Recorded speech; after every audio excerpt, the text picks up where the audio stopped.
کہ اللہ کے نبی صلی اللہ علیہ وسلم نے 3 باتوں پر اللہ کی قسم کھائی ہے۔ پہلی بات جس پر آپ نے اللہ کی قسم کھائی وہ یہ ہے کہ صدقہ دو مال بڑھے گا، صدقہ دو مال بڑھے گا۔ اب آنکھ تو کچھ اور دکھاتی ہے، آنکھ تو دکھاتی ہے کہ سود لو تو مال بڑھے گا۔ $100 کہیں رکھوائے، اس پر $120 مل گئے، $20 کا سود مل گیا، لیکن جو چیز نظر نہیں آئے گی وہ یہ نہیں نظر آئے گی کہ اب اللہ ضرورتیں $140 کی کر دے گا۔ کیوں؟ کیونکہ سود براہ راست اللہ سے جنگ ہے۔ ہاں، اور مسلمان کو کہا گیا ہے کہ آنکھ کے نظر کے مشاہدے پہ نہ جاؤ، حکم پر جاؤ، جو حکم مل رہا ہے تمہیں، ٹھیک ہے؟ نمبر 1۔ نمبر 2، اللہ کے نبی جیسے میں نے عرض کیا، آپ نے قسم کھائی اس بات پر صدقہ دو مال بڑھے گا۔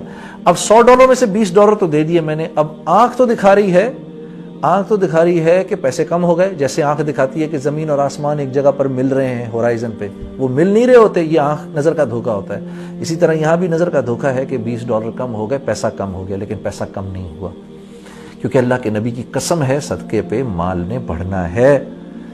اللہ کیا کریں گے؟ $80 اپنے پاس رہ گئے، ضرورتیں $60 کی کر دیں گے۔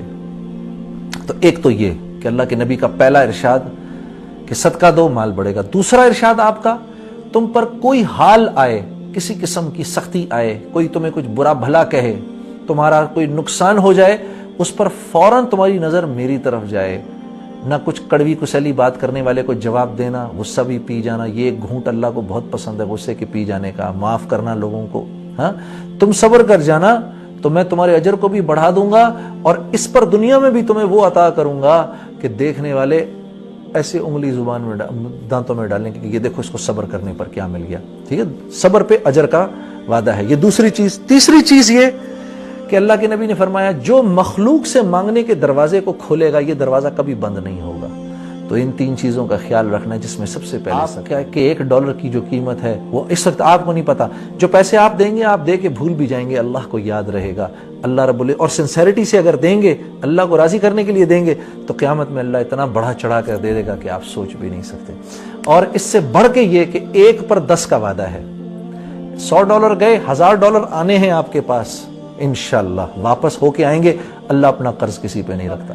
ایک بات یاد رکھنا کہ اللہ کے ہاں پیسہ اس کا قبول ہوتا ہے جس کے لیے اللہ خود فیصلہ کرتے ہیں۔ کیوں؟ کیونکہ اللہ اپنی مخلوق کے لیے ہر ایک کے مال کو نہیں پسند فرماتے۔ اسی لیے آپ دیکھیں گے کہ جب مال دینے کی بات آتی ہے تو غربا مال زیادہ دیتے ہیں امراء سے۔ کیوں؟ کیونکہ اللہ ان غریب کے مال کو پسند فرماتے ہیں کہ وہ اللہ اس کو ایکسپٹ کرتے ہیں۔ کیوں؟ اللہ نے اس کو قرض فرمایا ہے۔ یہ جب آپ اللہ کے راستے میں مال دیتے ہیں تو اللہ کو قرض دے رہے ہیں، اسی لیے اس کو قرض حسنہ کہا گیا ہے۔ یہ آپ اللہ کو قرض دے رہے ہیں اور اللہ فرما رہے ہیں ہم اس کو بڑھا چڑھا کے تمہیں واپس کریں گے۔